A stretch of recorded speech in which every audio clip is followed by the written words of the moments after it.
A millionaire found a baby in a basket in front of his mansion.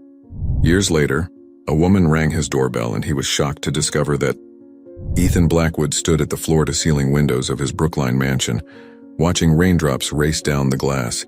At 45, he cut an impressive figure, tall, with salt and pepper hair that lent him an air of distinction. His reflection stared back at him, a man at the pinnacle of success, yet undeniably alone. 20 years earlier, Ethan had been a different man. Fresh out of MIT with a computer science degree and a head full of dreams, he'd thrown himself into the tech startup world. Those early days were a blur of sleepless nights, cold pizza, and code that never seemed to end. He and his college roommate, Mike, had poured their hearts and souls into their fledgling company, Nexus Technologies. Their big break came with a revolutionary algorithm for data compression. Suddenly, Nexus was the talk of Silicon Valley. Investors clamored for meetings, tech giants offered buyouts, and Ethan found himself thrust into a world of boardrooms and million-dollar deals. Success, however, came at a price. As Nexus grew, so did the distance between Ethan and Mike. Where once they had been like brothers, now they were barely speaking. The final blow came when Mike accused Ethan of selling out, of sacrificing their original vision for profit. The argument ended with Mike walking out, selling his shares and cutting all ties. Ethan sighed, turning away from the window. The memory of that loss still stung even after all these years. He picked up a framed photo from his desk. Him and Mike, arms around each other's shoulders, grinning widely at their first tech convention. He set it face down with a soft thud. As Nexus Technologies grew into a tech empire, Ethan's personal life shrank. Relationships came and went, never lasting long enough to pierce the armor he'd built around himself. His parents, proud of his success but worried about his isolation, passed away within a year of each other, leaving Ethan truly alone. The grandfather clock in the hall chimed midnight, its somber tones echoing through the empty corridors. Ethan made his way to the bar cart, pouring himself a generous measure of whiskey. He swirled the amber liquid, watching the light from his desk lamp dance through it. At 45, Ethan Blackwood was a name that commanded respect in the tech world. His innovations had revolutionized data management, his wealth was beyond measure, and his influence stretched across continents. Yet as he stood in his cavernous mansion, he couldn't shake the feeling that something fundamental was missing. He was about to take a sip when a sound cut through the steady drumming of the rain. A cry, high-pitched and unmistakable. Ethan froze, the crystal tumbler halfway to his lips. There it was again, louder this time. Frowning, he made his way to the front door, his footsteps muffled by the plush carpet. The crying continued, more insistent now. With a mixture of curiosity and trepidation, Ethan opened the heavy oak door. There, on his doorstep, sheltered from the rain by the portico, sat a wicker basket. And inside, wrapped in a pale blue blanket, was a baby. "What the hell?" Ethan muttered, his eyes wide with disbelief. The infant, disturbed by the sudden gust of wind, let out another wail. Instinctively, Ethan reached down and lifted the basket, bringing it inside. As he set it down on the marble floor of the foyer, a piece of paper fluttered to the ground. With trembling hands, Ethan picked up the note. The handwriting was hurried, the ink smudged by what could have been raindrops or tears. "Please keep her safe. I have no one else to turn to. Her name is Lily." Ethan looked from the note to the baby, who had quieted now, her tiny fists curled against her cheeks. Her eyes, a startling shade of green, blinked up at him curiously. "Lily," he whispered, testing the name on his tongue. For a moment, Ethan stood frozen, his mind racing. He should call the police and/or child services or someone. This wasn't his problem to solve. He had board meetings to attend, deals to close, a company to run. He didn't have time for a baby. But as he reached for his phone, Lily let out a soft coo, her little arm stretching upwards as if reaching for him. Something stirred in Ethan's chest, a feeling he couldn't quite name. It reminded him of the excitement he felt in those early days with Mike, when anything seemed possible. With a sigh that was part exasperation and part resignation, Ethan carefully lifted Lily from the basket. She felt impossibly small in his arms, her warmth seeping through the soft blanket. "Well, Lily," he said softly, "I suppose you'll be staying here tonight." As if in response, Lily yawned widely, her eyes drifting closed as she snuggled against Ethan's chest. And in that moment, something shifted in Ethan Blackwood's world. The mansion that had always felt too big, too empty, suddenly seemed to shrink around them, becoming cozy, intimate. Ethan knew he should be panicking. He should be calling his lawyer, making arrangements, doing anything but standing in his foyer holding a stranger's child. But as he looked down at Lily's peaceful face, he felt a calmness wash over him that he hadn't experienced in years. "What am I going to do with you?" he murmured, gently rocking the sleeping infant. The rain continued to pour outside, but inside, in the warm circle of light cast by the foyer chandelier, Ethan Blackwood held a tiny miracle. And for the first time in years, the aching emptiness inside him began to fade. As he carried Lily up the grand staircase, Ethan's mind raced with 1,000 questions. Who had left her? Why him? What would happen next? But beneath the uncertainty, a tiny spark of hope had ignited. Maybe, just maybe, this unexpected delivery was exactly what he had been missing all along. Little did Ethan know, as he settled Lily into a hastily arranged makeshift crib in his own bedroom, that this night would mark the beginning of the most challenging, terrifying, and ultimately rewarding journey of his life.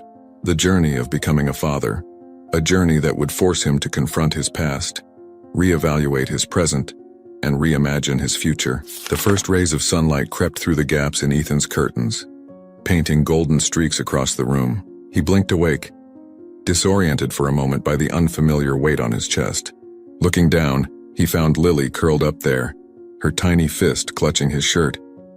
Reality crashed over him like a wave. It hadn't been a dream.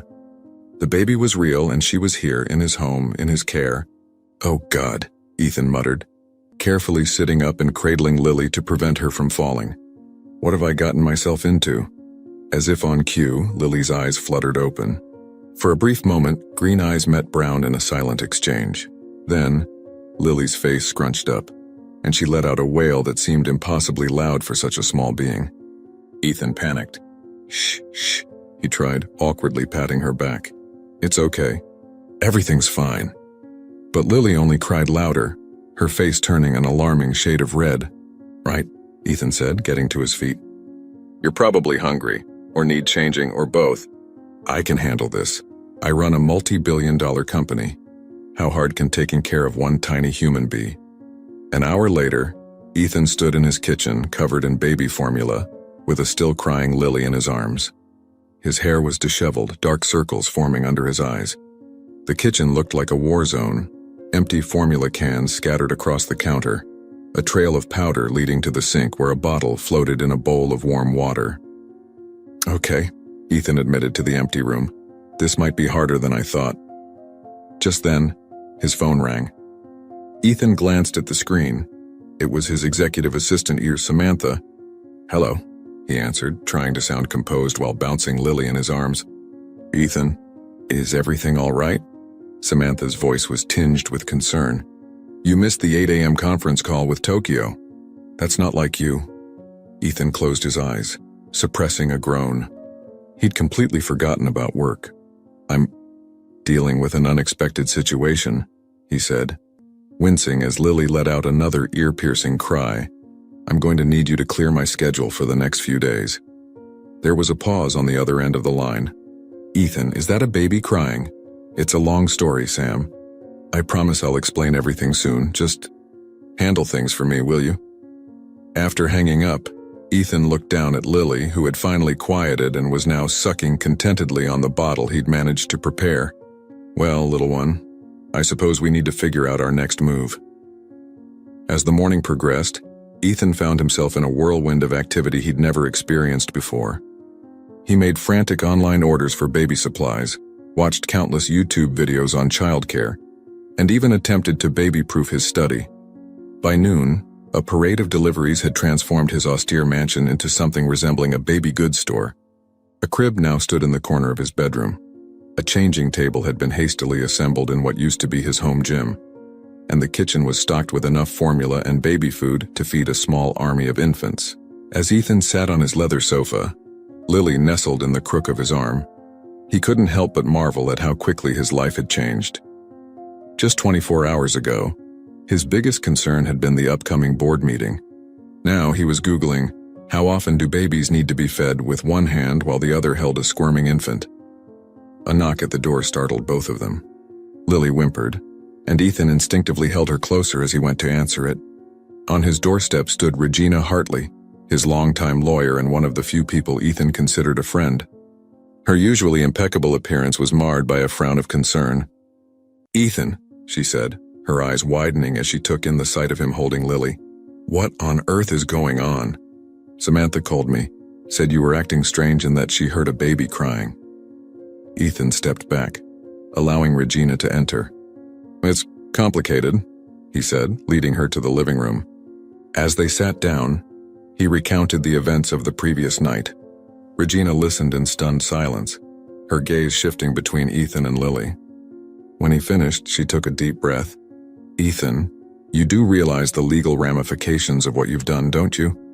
You can't just keep a baby that was left on your doorstep." I know, Ethan sighed, running a hand through his hair. "But what was I supposed to do? Leave her out in the rain? Call the police and have her put into the system?" "That's exactly what you should have done," Regina said, her tone softening as she saw the protective way Ethan held Lily.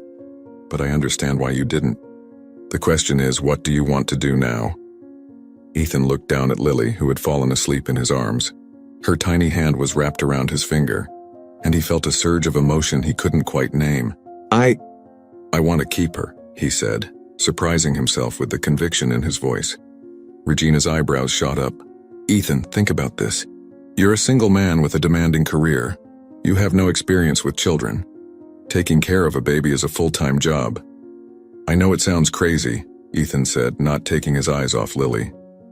"But Regina, for the first time in years, I feel like I have a purpose beyond just making money and closing deals. I can't explain it, but I know this is right." Regina studied him for a long moment, then nodded slowly. "All right. If you're sure about this, we'll need to start the legal process immediately. We'll need to report finding Lily to the authorities, start adoption procedures, and prepare for the possibility that her biological parents might come forward."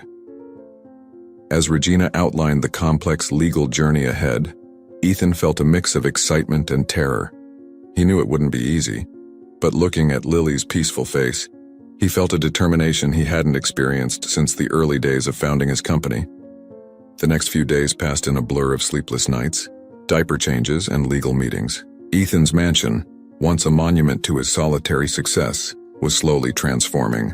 The stark modern decor was softened by the presence of baby items. The silence that had once permeated the house was now filled with Lily's coos and cries. Ethan found himself changing in ways he never expected. His razor-sharp focus, once dedicated entirely to his business, now shifted to memorizing Lily's feeding schedule and perfecting the art of the swaddle. He discovered reserves of patience he never knew he had as he paced the floors at 3 a.m., humming off-key lullabies to soothe Lily back to sleep. One afternoon, about a week after Lily's arrival, Ethan sat in his home office, attempting to catch up on work while Lily napped. He was on a video call with his executive team when Lily's cry echoed through the baby monitor. "Excuse me for a moment," Ethan said, muting his microphone. He hurried to the nursery, scooping Lily into his arms. As he soothed her, he realized he'd left his camera on. His entire executive team had just witnessed Ethan Blackwood, tech mogul and notorious workaholic, tenderly caring for a baby. Returning to his desk with Lily in his arms, Ethan unmuted himself. "I apologize for the interruption," he said, bracing himself for the questions he knew were coming. To his surprise, the faces on his screen were smiling. "No need to apologize, Ethan," said his CFO, a woman who had worked with him for over a decade. "It's good to see this side of you." As the meeting continued, with Ethan bouncing Lily on his knee, he felt a shift in the dynamic with his team. The usual tense atmosphere of their meetings had softened. His executives seemed more at ease, even venturing to share personal anecdotes about their own children. That night, as Ethan put Lily to bed, he reflected on the changes of the past week. His world, Mauard, which had once revolved solely around his work career, was expanding. He was connecting with his employees on a more personal level. He was rediscovering parts of himself he thought he'd lost long ago. As he leaned down to kiss Lily's forehead, he whispered, "Thank you, little one. I think you might be saving me as much as I'm saving you." Just then, Ethan's phone buzzed with a text from Regina. DNA results are in. You might want to sit down for this. Ethan's heart raced as he read the message. He looked at Lily, peacefully sleeping in her crib, blissfully unaware of the storm that might be brewing. Whatever the results held, Ethan knew one thing for certain. His life had changed irrevocably, and he would do whatever it took to protect the little girl who had so unexpectedly stolen his heart. As he sat in his study, finger hovering over Regina's number, Ethan took a deep breath. The DNA results could change everything. They could provide answers about Lily's background, potentially lead to her biological parents. And they answered, but regardless of what the test revealed, Ethan knew he was prepared to fight for Lily with everything he had. He pressed the call button, his mind racing with possibilities. As the phone rang, he glanced at the baby monitor, watching Lily's chest rise and fall with each peaceful breath. In just a week, this tiny human had completely upended his life, challenging everything he thought he knew about himself and his priorities. Hello, Ethan, Regina's voice came through the speaker. Are you ready for this? Ethan took another deep breath, his gaze still fixed on the sleeping Lily. As ready as I'll ever be, he replied. Tell me everything. As Regina began to speak, Ethan listened intently, knowing that whatever came next would be just another step in the unexpected journey that had begun on that rainy night. A journey that was reshaping his definition of success, family, and love with each passing day. Ethan's fingers tightened around his phone as Regina's words sank in. The world seemed to tilt on its axis, the familiar contours of his study blurring at the edges. I'm sorry, Regina, he said, his voice barely above a whisper. Could you repeat that? He heard Regina take a deep breath on the other end of the line. The DNA results, Ethan, they show a familial match. Ethan's mind raced. A familial match, but how? He had no siblings, no living relatives that he knew of. Unless, it's a paternal match, Ethan, Regina continued, her voice gentle but firm. According to these results, you are Lily's biological father. The room spun. Ethan gripped the edge of his desk, struggling to process this information. That's impossible, he stammered. I haven't been in a relationship in years. There's no way I could be. I know this is a shock, Regina interrupted. But the science is clear. The DNA doesn't lie, Ethan. Lily is your daughter. Ethan's gaze darted to the baby monitor, where Lily still slept peacefully, unaware of the bombshell that had just been dropped. His daughter. The words echoed in his mind, foreign yet strangely right. How? He asked, more to himself than to Regina. I don't understand how this could have happened. I think, Regina said carefully, that's a question only you can answer, Ethan. Is there any possibility, any at all, that you could have fathered a child without knowing it? Ethan's mind raced back through the years. His workaholic lifestyle hadn't left much room for relationships, but there had been a few encounters, one-night stands, brief flings that never amounted to anything. He'd always been careful, but could there have been a mistake? And then, like a bolt of lightning, a memory struck him. A charity gala nearly 2 years ago. He'd had too much to drink, feeling lonely and out of place among the crowd of socialites and business tycoons. There had been a woman, kind eyes, a gentle smile. They'd talked for hours, finding solace in each other's company. One thing had led to another, and they'd spent the night together. In the morning, she was gone, leaving nothing but a lingering scent of jasmine and a hastily scribbled note thanking him for a lovely evening. Oh my God, Ethan breathed. I think I know who Lily's mother might be. Over the next hour, Ethan recounted the story to Regina, his mind reeling with the implications. The timing fit. The woman, Sarah, he remembered now, could very well be Lily's mother. We need to find her, Ethan said, a new determination in his voice. If Sarah is Lily's mother, we need to understand why she left Lily with me. Why she didn't tell me about the pregnancy. Slow down, Ethan, Regina cautioned. This changes things legally. Now that we know you're Lily's biological father, the adoption process will be simpler. But if we start searching for Sarah, we open up a whole new can of worms. Are you sure you want to do this? Ethan paused, looking at Lily's sleeping form on the monitor. In the week since she'd come into his life, he'd grown to love her more than he ever thought possible. The idea of potentially sharing her, or worse, losing her, made his chest tighten with fear. But he knew he couldn't live with himself if he didn't at least try to understand the full story. "I'm sure," he said finally. "Lily deserves to know where she came from, and I need to know too." The next few weeks were a whirlwind of activity. Ethan hired a private investigator to track down Sarah, all while juggling his newfound fatherhood and his responsibilities at Nexus Technologies. He found himself living in a state of constant anticipation, jumping every time his phone rang, hoping for news. Despite the turmoil, Ethan's bond with Lily grew stronger each day. He marveled at her tiny features, searching for hints of himself in her face. Did she have his nose, his stubborn chin? Every new discovery filled him with a mixture of awe and terror. One sunny afternoon, as Ethan sat in the backyard with Lily, watching her giggle at the butterflies flitting through his meticulously maintained garden, his phone buzzed. It was the private investigator. "Mr. Blackwood," the gruff voice said. "We've found her." Ethan's heart leaped into his throat. "Where is she? Is she okay?" "She's in Boston, sir.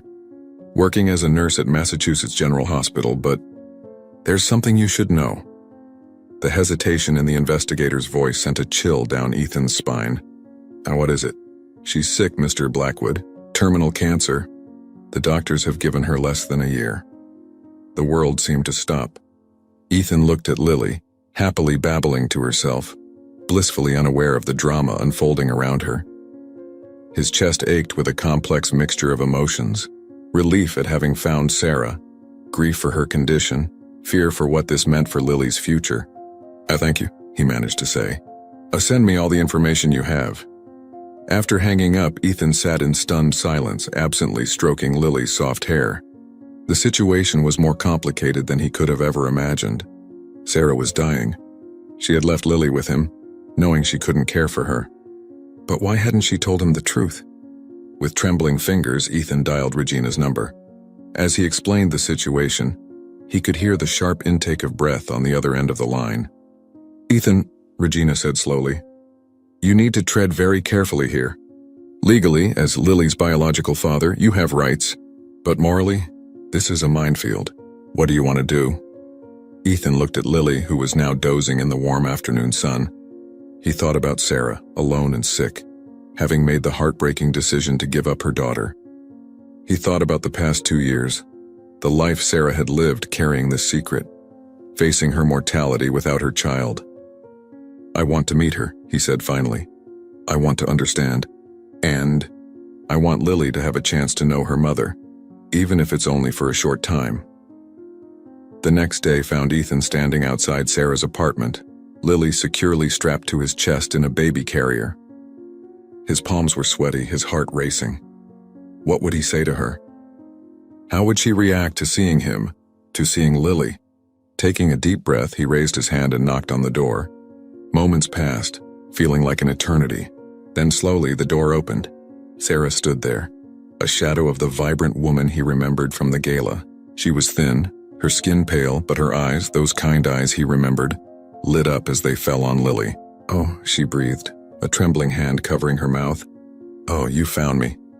"Hello, Sarah," Ethan said softly. I think we have a lot to talk about." Sarah nodded, stepping back to let them in. As Ethan crossed the threshold, he felt as though he was stepping into a new chapter of his life. One filled with uncertainty, but also with the potential for healing and connection. Over the next few hours, Sarah and Ethan talked, their conversation punctuated by Lily's occasional coos and gurgles. Sarah explained how she had discovered her pregnancy shortly after their night together, only to receive her cancer diagnosis a few months later. "I was terrified," she admitted, tears glistening in her eyes.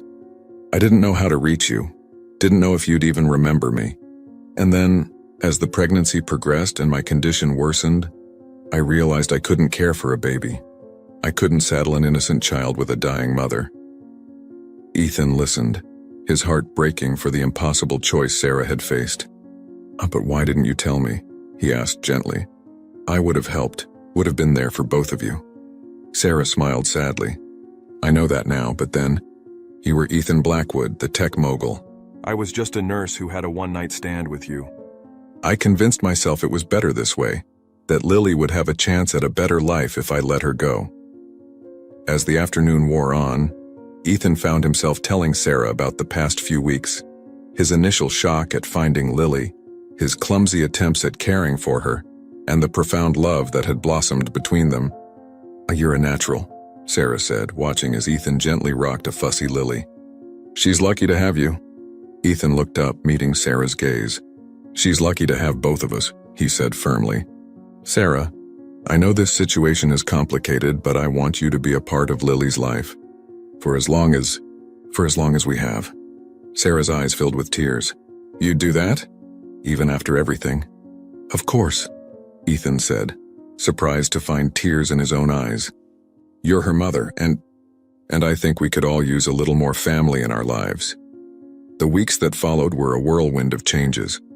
With Regina's help, Ethan and Sarah worked out a co-parenting arrangement that allowed Sarah to spend time with Lily while respecting her need for rest and medical care.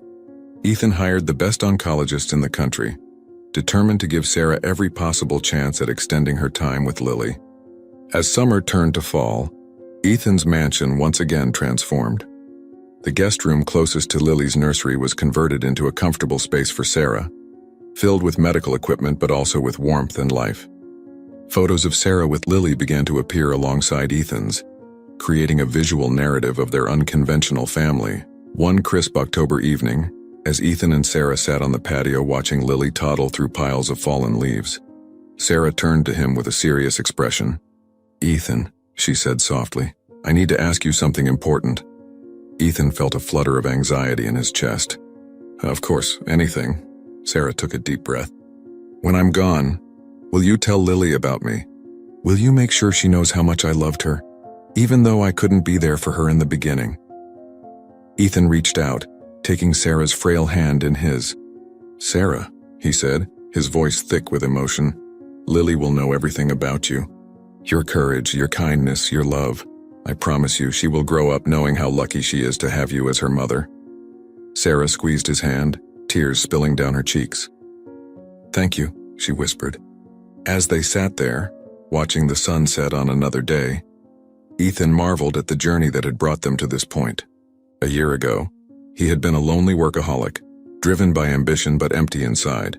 Now he was a father, co-parenting with a woman he was growing to deeply care for, facing an uncertain future but filled with more love and purpose than he had ever known. Lily's delighted squeal as she discovered a particularly crunchy leaf broke the moment. Both Ethan and Sarah laughed, their eyes meeting in a look of shared joy and bittersweetness. "You know," Ethan said, helping Lily climb into his lap, "I never thought I'd say this, but I'm grateful for that charity gala. For the series of events that led us here.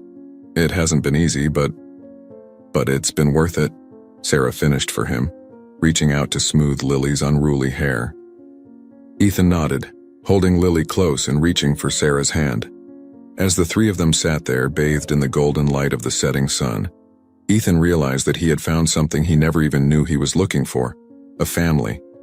Unconventional, unexpected, and facing challenges he couldn't have imagined, but a family nonetheless. And as Lily snuggled against his chest, her tiny hand reaching out to grasp Sarah's finger, Ethan made a silent vow. No matter what the future held, no matter how much time they had left, he would cherish every moment.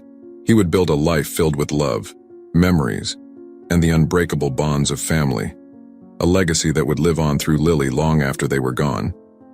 The journey ahead would be difficult, filled with joy and heartbreak in equal measure. But looking at Lily and Sarah, Ethan knew one thing for certain. He was exactly where he was meant to be. And for the first time in his life, that was enough. As winter descended upon Boston, blanketing Ethan's estate in a soft layer of snow, life inside the mansion settled into a new rhythm. The once empty halls now echoed with Lily's laughter, Sarah's gentle humming, and the constant bustle of medical staff coming and going. Ethan found himself navigating a delicate balance between his responsibilities as a father, his growing role as Sarah's caretaker, and his duties as CEO of Nexus Technologies. He had always prided himself on his ability to juggle multiple priorities, but this was a challenge unlike any he had faced before. One frosty morning, as Ethan sat at his desk reviewing quarterly reports, He heard a soft knock at his study door. Looking up, he saw Sarah standing there, Lily balanced on her hip. "Sorry to interrupt," Sarah said, her voice weaker than it had been even a week ago. But someone wanted to say good morning to her daddy." Ethan's face broke into a wide smile as he stood to greet them. "Well, good morning to my two favorite ladies," he said, taking Lily into his arms and planting a kiss on her chubby cheek.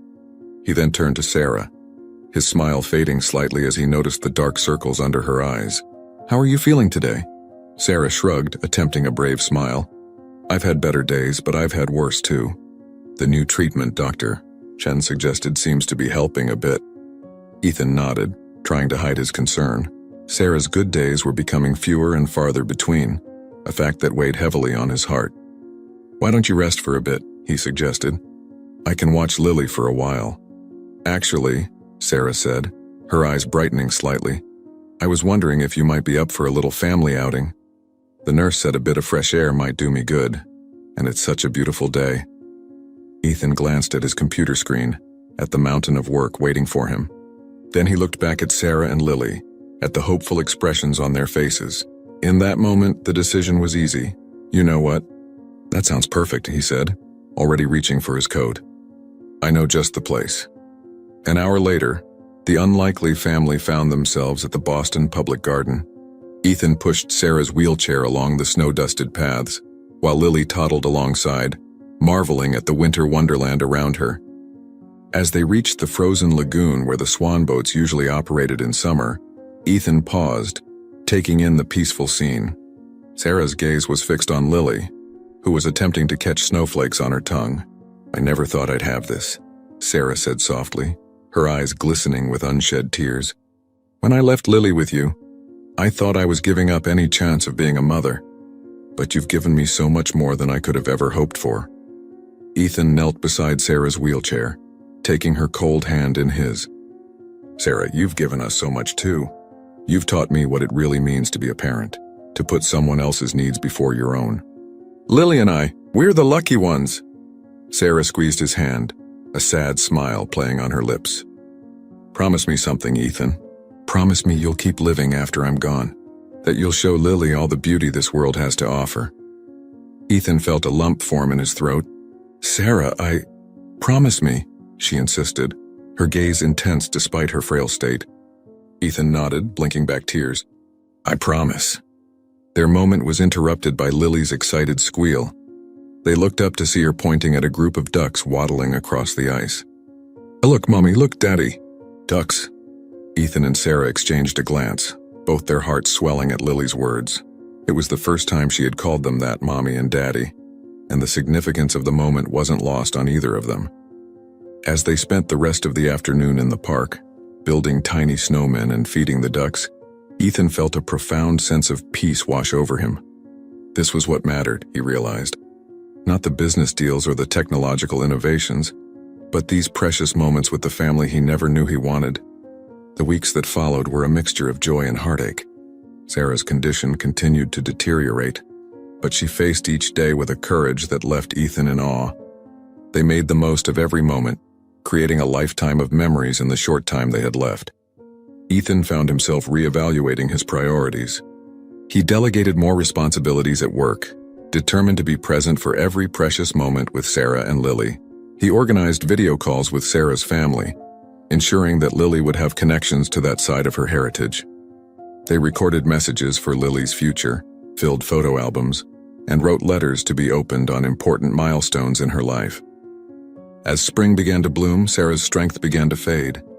On a warm April evening, as the three of them sat on the patio watching the sunset, Sarah turned to Ethan, her eyes filled with a mix of love and resignation. "It's time," she said simply. Ethan nodded, understanding immediately. He had dreaded this moment, but he knew Sarah had fought long and hard. "What do you need?" he asked, and his voice thick with emotion. Sarah smiled, reaching out to stroke Lily's hair as the toddler dozed in Ethan's lap. "Just this," she said. "Just a little more time with my family." They spent the night under the stars, sharing stories, laughter, and tears. As the first light of dawn broke over the horizon, Sarah took her last breath, surrounded by the love she had fought so hard to experience. In the days that followed, Ethan moved through a fog of grief. held together only by his responsibilities to Lily. He was surprised to find support coming from unexpected places. His employees rallied around him. His board of directors insisted he take all the time he needed. And even his old friend Mike reached out, offering condolences and a tentative olive branch. As Ethan stood at Sarah's graveside, Lily clutching his hand, he reflected on the whirlwind journey of the past year. He had gained a daughter, found and lost a partner, and discovered a capacity for love he never knew he possessed. Looking down at Lily, who was solemnly placing a flower on her mother's grave, Ethan felt a renewed sense of purpose. Sarah had given them both an incredible gift, the gift of family, of love, of a future filled with possibilities. "Come on, sweetheart," he said gently, picking Lily up. "Let's go home." As they walked away from the cemetery, Ethan knew that while one chapter had closed, another was just beginning. He had promised Sarah he would keep living, that he would show Lily all the beauty the world had to offer. And as Lily snuggled against his shoulder, her little arms wrapped tightly around his neck, Ethan made a silent vow to honor that promise every day for the rest of his life. The road ahead would not be easy, but with Lily by his side and Sarah's memory in his heart, Ethan knew they could face whatever challenges lay ahead. Together, they would build a life filled with love, laughter, and the enduring bonds of family. A legacy that would honor Sarah's memory and shape Lily's future in ways they had yet to imagine. 5 years had passed since that fateful night when a baby in a basket changed Ethan Blackwood's life forever. The sprawling mansion that had once echoed with emptiness now buzzed with the energy of a happy home. On a sunny Saturday morning, Ethan stood in the kitchen, flipping pancakes while 6-year-old Lily sat at the counter, her legs swinging as she chattered excitedly about her upcoming first-grade art show. "And Miss Thompson says my painting might even win a prize, Daddy," Lily exclaimed, her green eyes so like Sarah's, sparkling with enthusiasm. Ethan smiled, sliding a pancake onto Lily's plate. "That's wonderful, sweetheart. I can't wait to see it."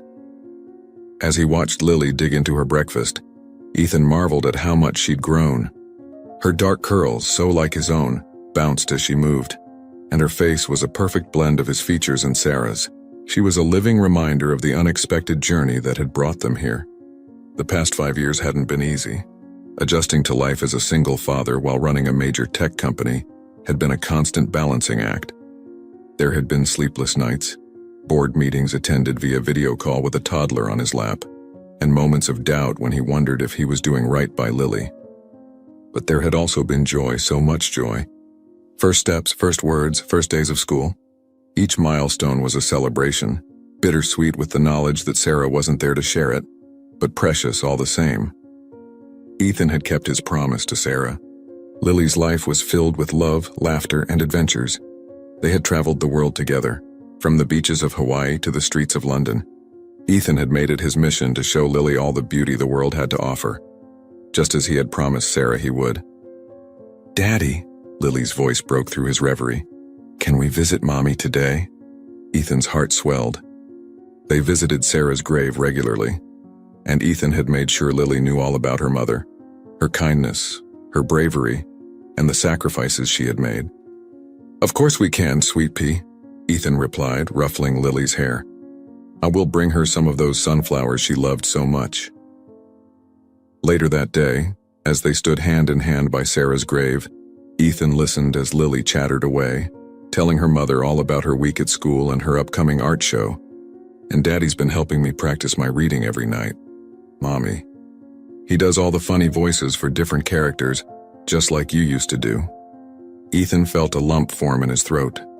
He squeezed Lily's hand gently, overwhelmed by the rush of love and gratitude he felt for this little girl who had changed his life in so many ways. As they walked back to the car, Lily skipping ahead, Ethan's phone buzzed with a message. It was from Mike, his old friend and former business partner. "Hey Ethan, we still on for the park tomorrow? Jake's excited for a playdate with Lily." Ethan smiled as he typed a quick affirmative reply. Reconnecting with Mike had been one of the unexpected silver linings of the past few years. After reaching out following Sarah's passing, they had slowly rebuilt their friendship. Mike, now a father himself, had become a valuable source of support and advice. The next day, as Ethan watched Lily and Jake chase each other around the playground, he and Mike sat on a nearby bench, Catching up. So, how's the new project coming along? Mike asked, referring to Ethan's latest venture, a non-profit focused on supporting single parents and children in need. Ethan's eyes lit up. It's going well. We've just partnered with 3 more hospitals to provide support for parents facing terminal illnesses. And the scholarship program for children of single parents is set to launch next month. Mike nodded approvingly. You've really found your calling with this, haven't you? It's a far cry from the cutthroat world of tech startups. Ethan chuckled, his gaze drifting to Lily, who was now showing Jake how to do a cartwheel. Life has a funny way of showing you what really matters, he said softly. As the afternoon wore on, Ethan found himself reflecting on the journey that had brought him to this point. He thought about the man he had been 6 years ago, driven, successful, but ultimately unfulfilled. He thought about the night he found Lily, the whirlwind of emotions that followed, and the profound love that had blossomed in his heart. He thought about Sarah, gone too soon but never forgotten. Her courage, her sacrifice, and her love had shaped both him and Lily in ways he was still discovering. And he thought about Lily, his unexpected gift and his reason for everything. She had taught him more about love, patience, and the true meaning of success than any business deal ever could. As the sun began to set, casting a golden glow over the park, Ethan called out to Lily, "Time to go home, sweetheart." Lily ran over, her cheeks flushed with exertion and happiness. "Can we have pizza for dinner, Daddy?" "Please," Ethan laughed, scooping her up into his arms. I think we can manage that." As they walked to the car, Lily's small hand in his, Ethan felt a profound sense of contentment wash over him. His life may not have turned out the way he had planned, but it had become richer and more meaningful than he ever could have imagined. That night, after tucking Lily into bed and reading her favorite story, Ethan retreated to his study. On his desk sat a framed photo of Sarah, her kind eyes smiling out at him. Next to it was a recent picture of him and Lily, both grinning widely as they built a sandcastle on a beach in Maui. Ethan picked up the photo of Sarah, tracing her face with his finger. "We're doing okay, Sarah," he whispered. "And she's happy, she's healthy, and she's so loved. I hope we're making you proud." As he set the photo down, his gaze fell on a small, wrapped package on his desk. It was Lily's gift for him, a handmade Father's Day card that she had been working on in secret all week, which she had proudly presented to him that morning. With careful fingers, Ethan opened the card. On the front was a crayon drawing of him and Lily, stick figures holding hands under a bright yellow sun. Inside, in Lily's wobbly handwriting, were words that made his heart swell. "To the best daddy in the whole wide world.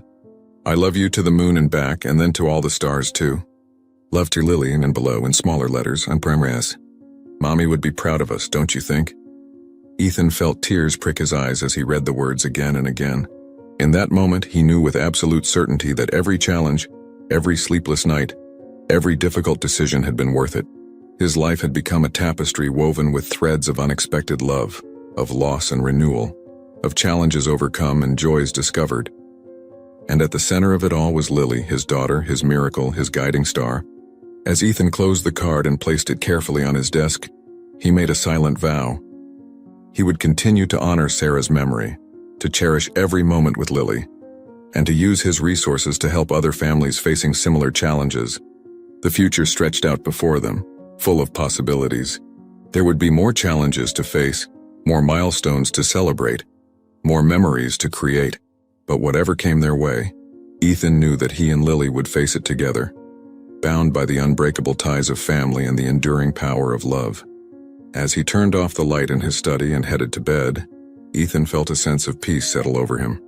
He had found his true purpose, his real success, and it had all started with a baby in a basket on a rainy night, an unexpected delivery that had turned out to be the greatest gift of all. A teenage boy risks his life to save a baby from a burning building. When the baby's identity is revealed, it leaves everyone stunned. In the heart of Midtown, nestled among towering brick buildings, was an apartment complex that had seen better days.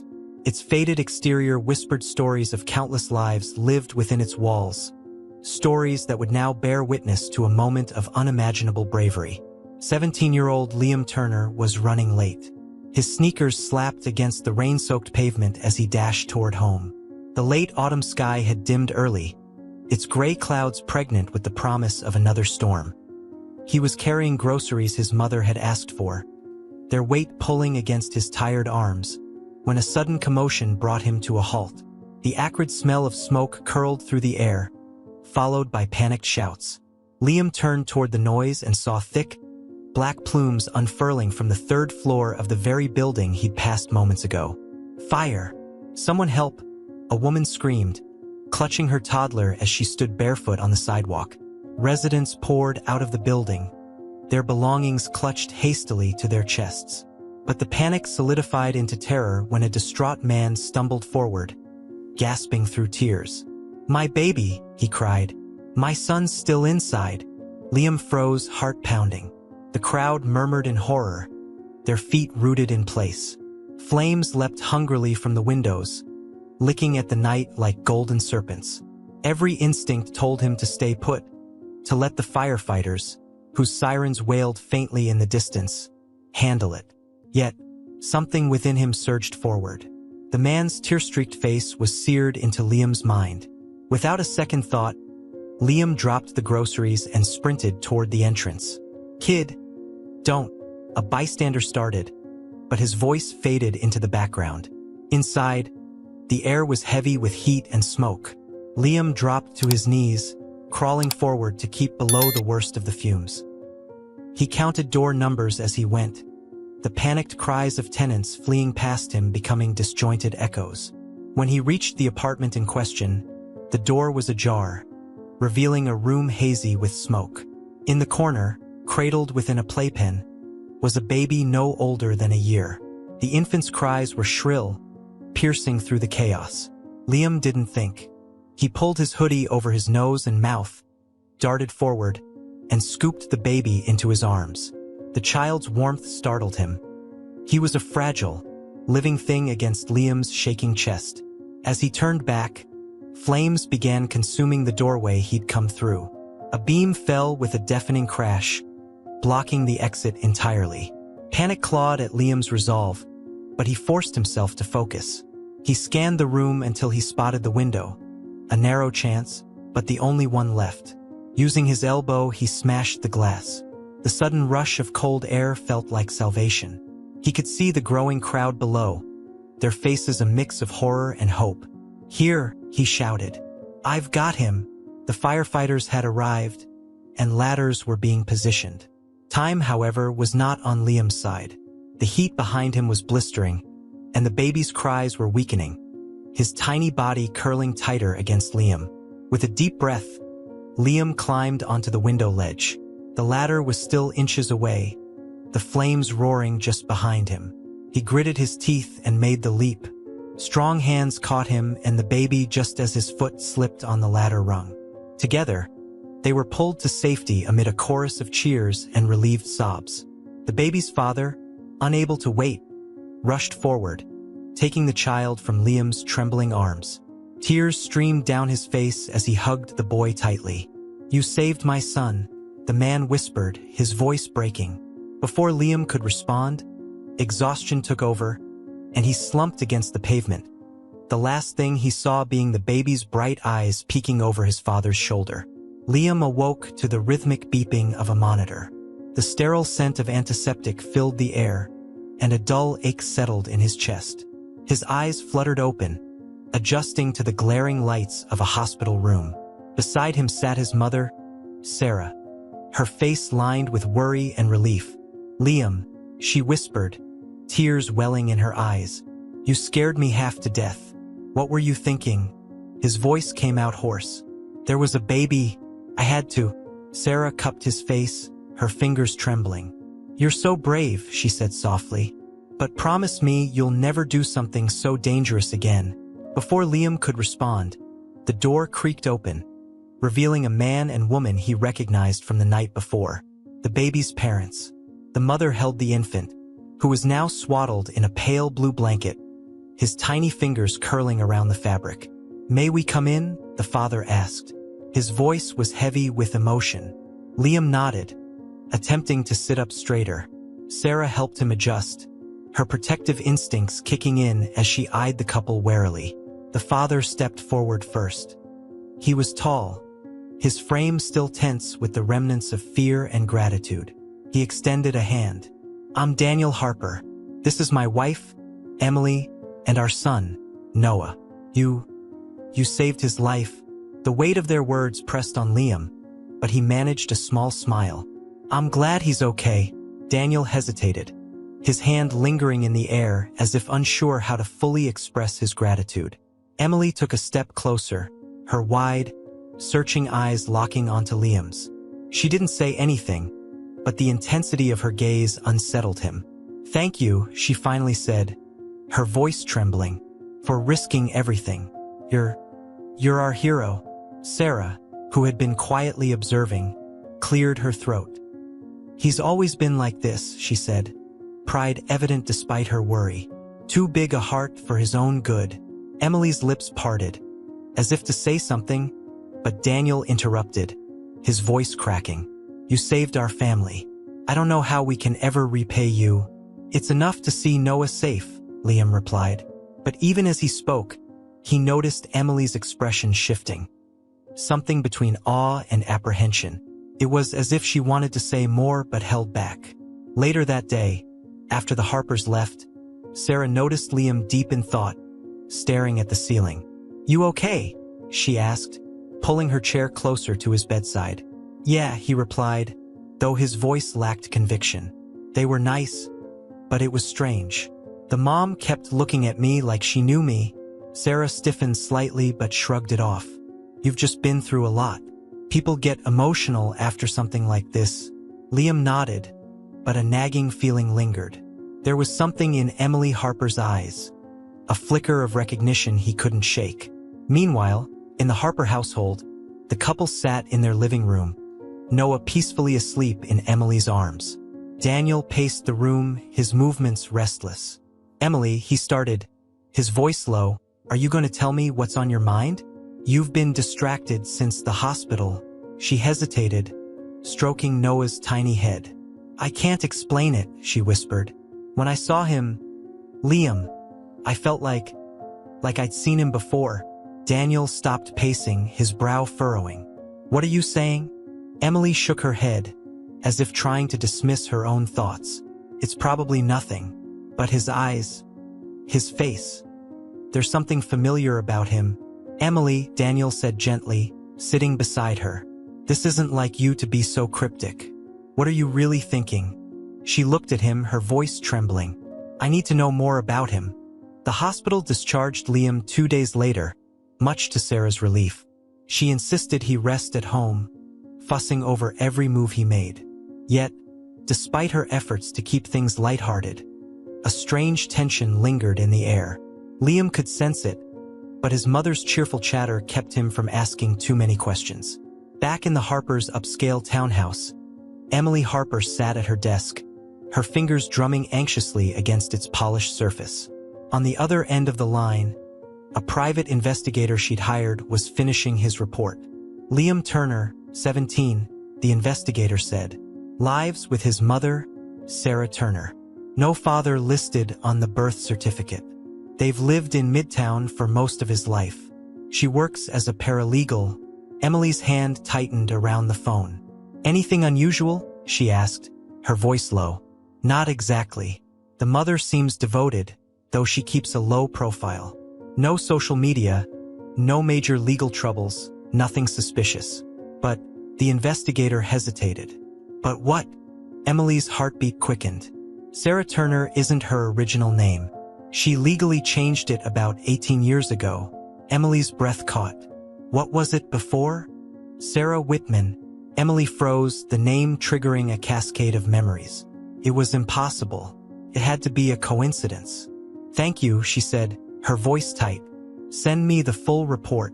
As she ended the call, her hands trembled. She stared at the baby monitor on her desk, the soft sounds of Noah's breathing filling the room. Emily's thoughts swirled, pulling her back to a time she tried desperately to forget. Meanwhile, Liam couldn't shake the feeling that something was off. Ever since his encounter with the Harpers, he'd noticed small changes in his mother's demeanor. She seemed preoccupied, and when he brought up the fire or the Harpers, she quickly changed the subject. One evening, as they sat at the dinner table, Liam finally broke the silence. "Mom, is there something you're not telling me?" he asked, his fork pausing midair. Sarah blinked, startled.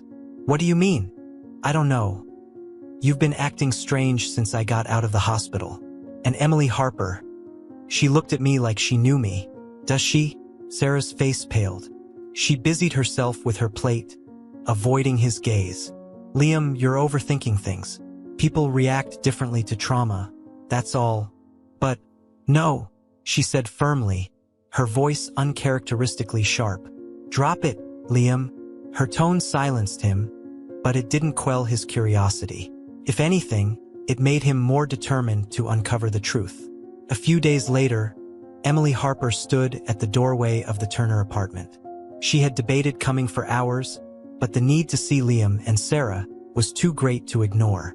Sarah answered the door, her expression shifting from surprise to guardedness. "Mrs. Harper," she said, her voice carefully neutral. "What brings you here?" Emily hesitated before stepping inside. "I wanted to thank Liam again. And you, for raising such a brave young man." Sarah stiffened. "That's kind of you, but unnecessary. He was just doing what he thought was right." As they spoke, Liam emerged from his room, his face lighting up with curiosity. "Mrs. Harper," he said, "is everything okay?" Emily's gaze softened when she saw him. "Yes, Liam. I wanted to see you, to thank you again." Liam smiled, but before he could say more, Sarah interjected. "Thank you for coming, Mrs. Harper. But as you can see, we're doing fine." The tension in her voice was unmistakable, and Emily didn't miss it. Still, she nodded graciously. "Of course, I didn't mean to intrude." As Emily left, she glanced over her shoulder, her eyes meeting Liam's for a fleeting moment. Something about that look made Sarah's stomach churn. The Turner apartment was quieter than usual. Liam sat at the kitchen table, his notebook open but untouched, his thoughts far from schoolwork. His mother had been pacing the small living room for over an hour, the sound of her footsteps filling the space. Finally, Liam couldn't take it anymore. "Mom," he said firmly, "what's going on?" Sarah froze mid-step, her shoulders tense. "Nothing, Liam," she replied, too quickly. "Everything's fine. You've been saying that for days." "But it's not fine," Liam pressed. "What are you hiding?" Sarah's gaze softened, but her lips pressed into a thin line. For a moment, it seemed like she might finally tell him, but instead, she shook her head. "Liam, please trust me. Some things are better left in the past." Liam stared at her, frustration bubbling under his skin. "Fine," he muttered, standing up.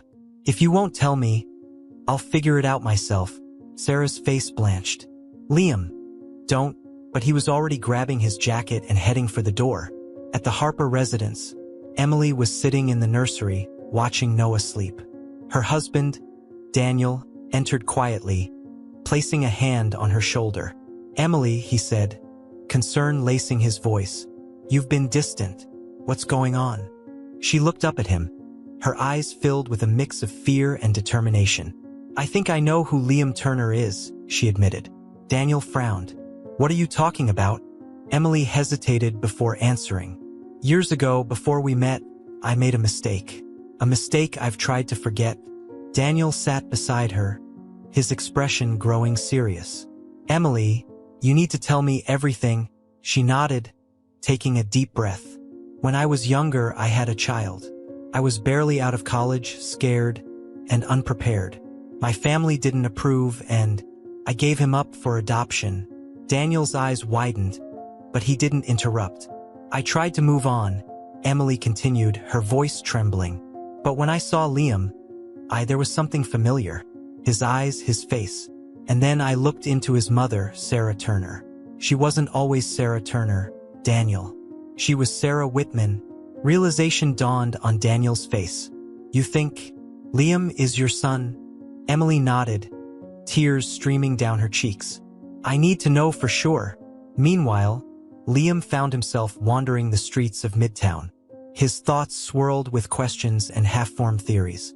As he passed by the site of the fire, Now cordoned off with caution tape, he stopped. The destruction was a stark reminder of that night and the Harpers. Why had Emily Harper been so insistent on visiting him? And why was his mother so on edge? There was a connection, he was sure of it. He took out his phone and typed Emily Harper's name into a search engine. Articles about her and Daniel surfaced quickly, detailing their philanthropic efforts and their work with local charities.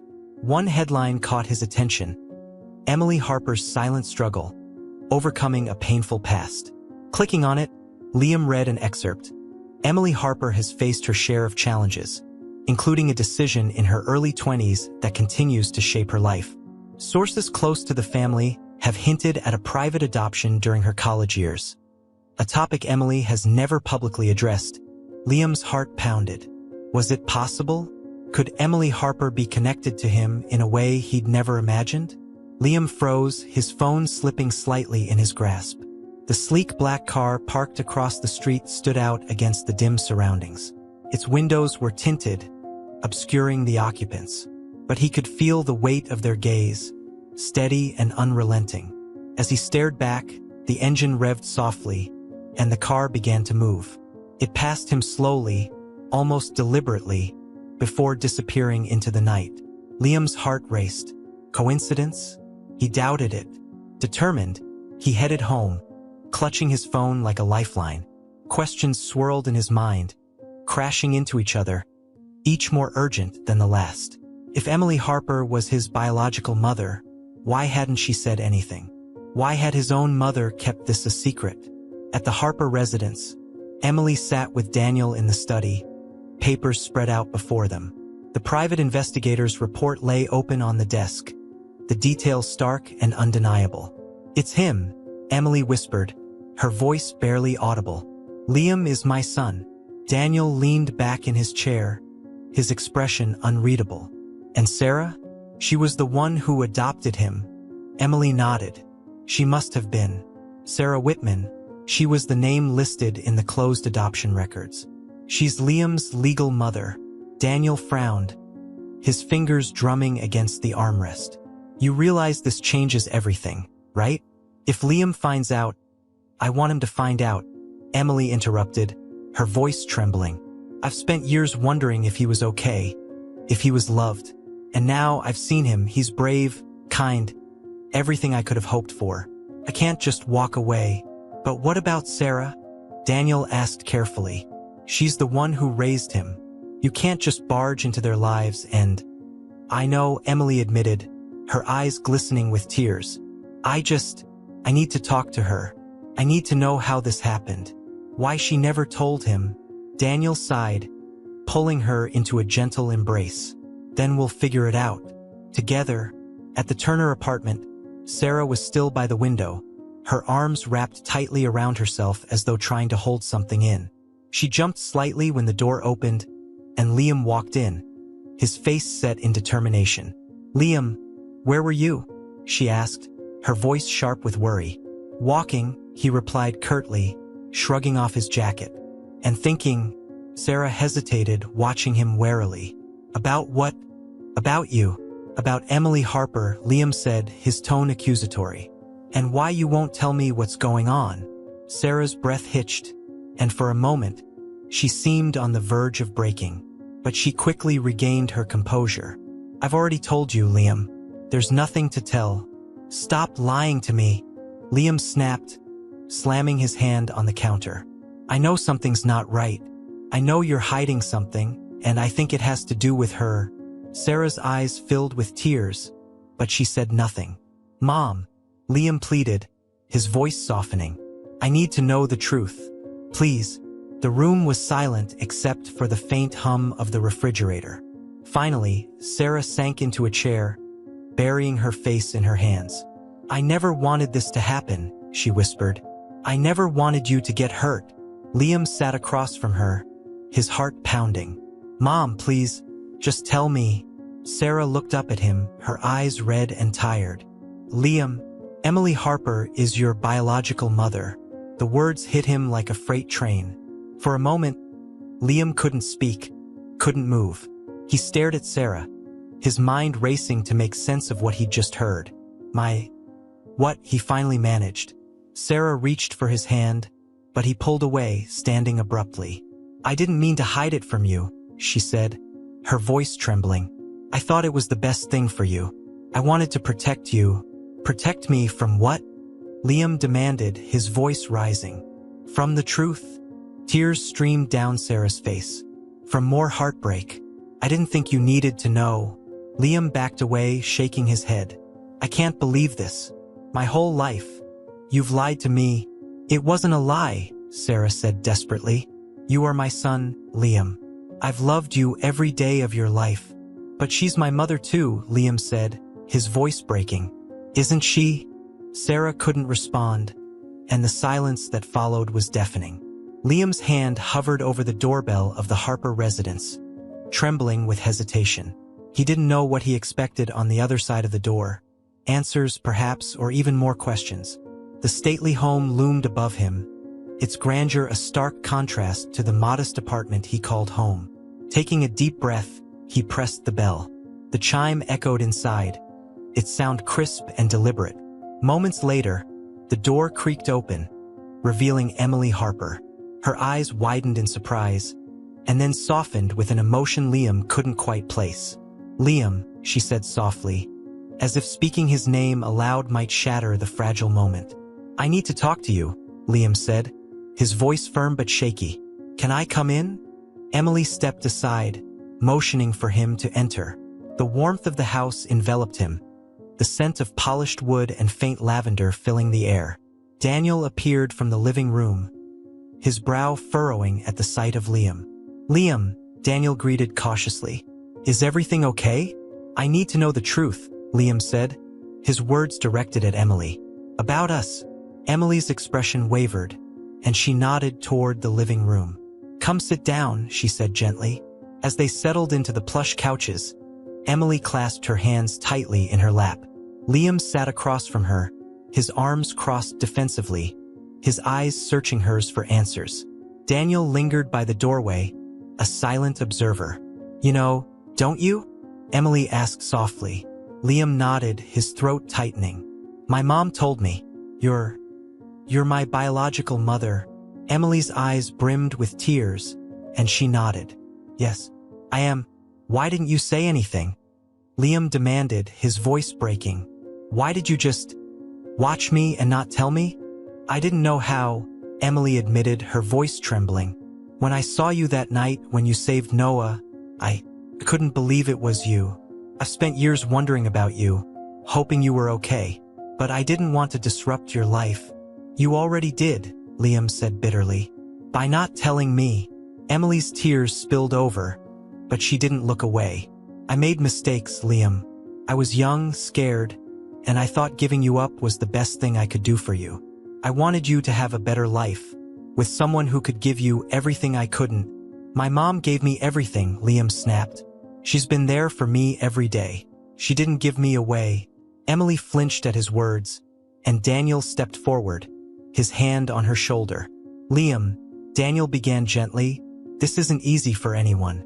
Emily has spent years carrying this weight. I don't care how hard it is for her, Liam said, standing abruptly. She made her choice. She left me.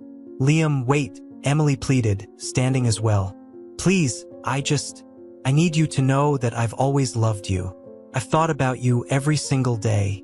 Liam's chest tightened, anger and confusion battling inside him. If you loved me, you wouldn't have given me up, he said, his voice cracking. Emily took a hesitant step toward him. I thought I was doing what was right, she whispered. But seeing you now, I know I made a mistake. Liam turned away, his hands trembling. He didn't know what to feel, what to say. His life had been turned upside down in the span of a single evening, and the weight of it was unbearable. Back at the Turner apartment, Sarah sat alone at the kitchen table, her hands wrapped around a cold mug of coffee. The knock at the door startled her, and she rushed to answer it. When she opened it, she was met with Emily's tear-streaked face. We need to talk, Emily said, her voice firm despite her evident distress. Sarah stepped aside reluctantly, letting her in. What is there to talk about? She asked, closing the door. You've already disrupted everything. I didn't mean to, Emily said, her hands clasped tightly. But I need to understand, Sarah. Why didn't you ever tell Liam the truth? Sarah sighed, sinking into a chair. Because he's my son, she said, her voice shaking. I raised him. I was there for every scraped knee, every bad day, every triumph. I didn't want him to feel like he wasn't enough for me. And what about me? Emily countered. Didn't I deserve to know he was okay? You gave him up, Emily, Sarah said, her voice sharper now. I didn't think you had a right to come back into his life and confuse him. I didn't want to confuse him, Emily said, her tone softening. I needed to know he was happy. He was happy, Sarah said firmly. Until now. Liam's voice cut through the tense air like a knife. Sarah and Emily turned to face him, their eyes widening with guilt and alarm. He stood in the doorway, his fists clenched at his sides, his face a mixture of anger and betrayal. Liam, Sarah started, taking a step toward him. I was going to tell you everything. When? Liam snapped, his voice trembling. When I was 30, 40? Never? You both lied to me, and now you're standing here, arguing about who gets to claim me. Liam, it's not like that, Emily pleaded, her voice soft and desperate. I only wanted. What? Liam interrupted, his tone cutting. To make yourself feel better? To show up after all these years and play mother? Emily flinched, tears welling in her eyes. Sarah stepped closer, her hands outstretched. Liam, please, she said. You don't understand. I was trying to protect you. Protect me from what? Liam demanded, his voice rising. From the truth? From the fact that my whole life has been built on secrets. From pain, Sarah said, her voice cracking. I didn't want you to feel unwanted. Liam shook his head, his chest heaving. Well, guess what? That's exactly how I feel now. The silence that followed was suffocating. Sarah's shoulders slumped, and Emily covered her face with trembling hands. Liam's breathing was uneven, his mind racing as he struggled to process everything. I need to get out of here, he muttered, turning toward the door. Liam, wait, Emily called after him. Please don't go. Let us explain. But he didn't stop. He pushed the door open and stepped into the cool night air, letting it wash over him like a bomb. His feet carried him aimlessly down the dimly lit streets, his thoughts a chaotic whirl. Back inside the apartment, Sarah sank into a chair, her hands covering her face. Emily stood awkwardly in the middle of the room, her arms wrapped around herself. This is your fault, Sarah said bitterly, her voice muffled. You had no right to show up and blow up his life like this. My fault, Emily replied, her tone defensive. I wouldn't have had to if you'd told him the truth. Sarah dropped her hands, glaring at Emily through tear-streaked eyes. You gave him up, Emily. You don't get to walk back in and pretend you're the victim here. And you think you're blameless? Emily shot back. You've been lying to him his whole life. Do you think that's love? He's my son, Sarah snapped, standing. I've loved him every day, in ways you'll never understand. Emily's voice dropped, heavy with emotion. He's my son too. Liam eventually found himself at the park, its playground deserted under the pale glow of the streetlights. He collapsed onto a bench, his head in his hands. The night was eerily quiet, the only sound the faint rustle of leaves in the wind. He thought about everything. His childhood, his mother's unwavering love, and now this revelation that upended everything he thought he knew. He couldn't reconcile the woman who had raised him with the lies she had kept. And Emily, what did she want from him? To absolve herself? To rewrite history? His phone buzzed in his pocket, jolting him from his thoughts. It was a text from Sarah. Liam, please come home. We need to talk. I love you. Always. He stared at the message, his thumb hovering over the screen. But he couldn't bring himself to respond. At the Harper residence, Emily sat in Noah's nursery, watching him sleep. Daniel entered quietly, his expression somber. How did it go? He asked. Emily shook her head, tears slipping down her cheeks. Terribly. He hates me. He hates us. Daniel knelt beside her, placing a hand on her knee. It's not hate, Emily. He's overwhelmed. You have to give him time. I don't know if he'll ever forgive me, she whispered, her voice breaking. Daniel sighed, pulling her into a gentle embrace. You're his mother, Emily. He might not see it now, but he'll come around. You just have to be patient. Liam tensed at the sight of Emily. Her sudden appearance at the park felt intrusive, yet her expression, an aching mix of regret and determination, kept him rooted to the bench. She approached cautiously, as if afraid one wrong step might send him running. I'm sorry, Emily began, her voice barely above a whisper. I know this isn't what you want, but I need you to know. I never stopped thinking about you. Liam's jaw tightened. You say that like it makes any of this easier. Emily hesitated, her hands wringing together. I don't expect it to. I want to explain. Liam gestured to the empty space on the bench, his movements stiff. Fine. Explain. Emily sat, her gaze fixed on the ground. For a moment, the only sound was the distant hum of traffic. I was 20 when I had you, she began, her voice trembling. I was scared and alone. My family, they weren't supportive. They thought I'd ruin my future if I kept you. And I believed them. Liam's hands balled into fists. So you just gave me up? I thought I was doing what was best for you, Emily said, her voice cracking. I thought you deserved a life I couldn't give. When Sarah adopted you, I believed you'd be safe, loved. I was loved, Liam snapped. But now, I don't know what to believe anymore. Emily turned to him, her eyes glistening with tears. I made a mistake, Liam. I see that now. But please, don't think I didn't love you. Giving you up was the hardest thing I've ever done.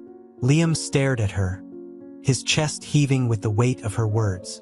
Why now? He demanded. Why wait until my life was normal, happy? To come back and destroy it? Emily winced, but she didn't look away. I didn't mean to. When you saved Noah, when I saw you, I couldn't stay away. I needed to know you were okay.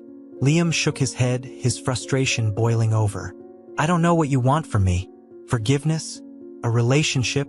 What? Emily's tears spilled over, but her voice remained steady. I just want you to know the truth. What you do with it is up to you. Back at the Turner apartment, Sarah paced anxiously, her phone clutched in her hand. She had texted Liam 3 more times with no response. Each unanswered message twisted the knot of guilt in her chest tighter. When the knock came at the door, she rushed to answer it, hoping to see Liam. Instead, Daniel stood on the threshold, his expression somber but composed. Sarah, he said, we need to talk. She stepped aside, allowing him in. If this is about Emily, it's about Liam, Daniel interrupted. And how we move forward. Sarah crossed her arms defensively. Move forward? What does that even mean? He's my son. He's Emily's son, too, Daniel said gently. I know this is hard for you, but Liam has a right to know both sides of his story. Sarah's eyes narrowed. I gave him stability. Love. You think I didn't tell him for a reason? I was protecting him. I believe you did what you thought was best, Daniel replied. But Liam's not a child anymore. He deserves the truth, even if it hurts. At the park, Liam sat in silence, Emily's words replaying in his mind. He didn't know how to feel. Angry, sad, confused. All of it swirled inside him like a storm. I don't know if I can forgive you, he admitted finally. Emily nodded, her tears glinting in the pale light. I understand, but I hope one day you'll let me try to be part of your life. I'll do whatever it takes. Liam stared at her, searching for something in her face. Sincerity, remorse, or maybe just a shred of the truth he had longed for. He found all 3. I need time, he said, standing abruptly. Emily didn't try to stop him. Take all the time you need, she said softly. I'll be here. Liam stared at the glowing screen of his phone, the cryptic message from the unknown number sending a chill down his spine. His thumb hovered over the call button, but his mind raced with questions. Who was this? And what could they possibly know about Emily that he didn't? Curiosity won out. With a deep breath, he pressed the button and brought the phone to his ear. The line clicked, and a gravelly voice answered almost immediately. Liam Turner? The voice asked, low and steady. Who is this? Liam replied, his grip tightening on the phone. That's not important right now, the voice said. What matters is what Emily Harper hasn't told you. Liam's heart pounded. What do you mean? The voice hesitated for a moment before continuing. You're her son, yes, but there's more to the story. Emily didn't just give you up out of fear. There were circumstances. What circumstances? Liam demanded, his voice rising. Stop being vague. Her family, the voice replied. They forced her to give you up, threatened her. They didn't want her mistake, tarnishing their reputation. Liam stumbled to a stop, the weight of the words hitting him like a blow. She didn't tell me that. Of course she didn't, the voice said with a bitter edge. But you deserved to know. Before Liam could respond, the line went dead. Back at the Turner apartment, Sarah sat by the window, anxiously waiting for Liam to return. When the door finally opened, her heart leapt, but the look on Liam's face made her stomach drop. We need to talk, he said, his voice cold. Liam, Sarah started, but he cut her off. I got a call, he said, holding up his phone. Someone told me Emily was forced to give me up, that her family made her do it. Is that true? Sarah froze, her silence giving Liam all the confirmation he needed. You knew, he said, his voice breaking. You knew this whole time, and you let me believe she didn't want me. I didn't want to burden you with that, Sarah said quickly. You were happy, Liam. I didn't want to drag you into her family's mess. But it wasn't your decision to make. Liam shouted, his anger boiling over. You kept this from me, just like you kept her from me. Tears filled Sarah's eyes. I was trying to protect you, she said softly. I thought I was doing what was best. Maybe you should have let me decide what was best, Liam said, his voice quieter now but still trembling with emotion. Meanwhile, at the Harper residence, Emily sat in her study, staring at an old photograph of herself holding a newborn Liam. The picture, worn from years of handling, brought back a flood of memories, both joyful and painful. Daniel entered, his brow furrowed. What's wrong? He asked, taking a seat beside her. I think Liam might never forgive me, Emily said, her voice heavy with sorrow. You don't know that, Daniel reassured her. You've done everything you can to be honest with him, but I haven't, Emily admitted, her voice cracking. I haven't told him the full truth about why I gave him up. Daniel's expression darkened. Do you think he'll understand? I don't know, Emily whispered, but I have to try. Liam paced his room that night, his emotions a tangled web of anger, confusion, and pain. He thought about Emily's tearful confession, the way she'd looked at him in the park, and now this new piece of information. Could it be true? Had she really been forced to give him up? Determined to get answers, Liam made a decision. He grabbed his phone and texted Emily. We need to talk. Now. Emily Harper stood at her front door, her hands trembling as she met Liam's gaze. His face was pale, his jaw set with determination, but his eyes, her eyes, betrayed the storm of emotions swirling within him. Come in, Emily said softly, stepping aside. Liam entered, his movements stiff and guarded. The warmth of the Harper home contrasted sharply with the cold tension between them. Emily led him to the living room, where Daniel sat waiting, his expression a mix of concern and quiet support. I'm here for one reason, Liam began, his voice firm. Someone called me. They said your family forced you to give me up. Is that true? Emily sat on the edge of the couch, her hands clasped tightly in her lap. Yes, she admitted, her voice barely above a whisper. It's true. Liam's breath hitched, his hands balling into fists. Why didn't you tell me? You've been apologizing, saying it was your choice, but it wasn't, was it? Emily looked up, tears glistening in her eyes. It felt like my choice at the time, she said. But I was wrong. My parents, they gave me an ultimatum. If I kept you, they'd disown me. I was young, Liam. I didn't know how to fight them. I thought I was doing what was best for you. Liam laughed bitterly, pacing the room. You thought abandoning me was best? How am I supposed to believe that? It wasn't abandonment, Emily said, her voice breaking. I chose Sarah because I wanted you to have a better life. I wanted you to be loved. And she gave you that, didn't she? Liam stopped pacing, his chest heaving with emotion. Yeah, she did. But you don't get to take credit for that. She's the one who raised me, who stayed. You just left. Emily stood, her tears falling freely now. I know I failed you, Liam. I can never undo that. But I never stopped loving you. Not for a second. Daniel spoke up then, his voice calm but firm. Emily's telling the truth, Liam. She's carried this guilt for years.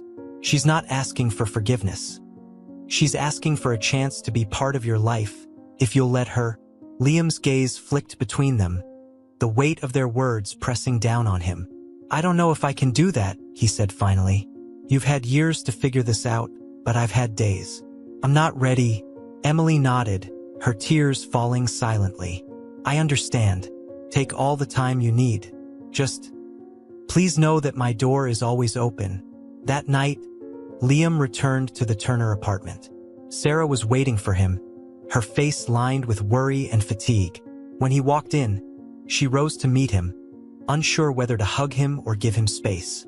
I went to see her, Liam said, his voice flat. Sarah swallowed hard. What did she say?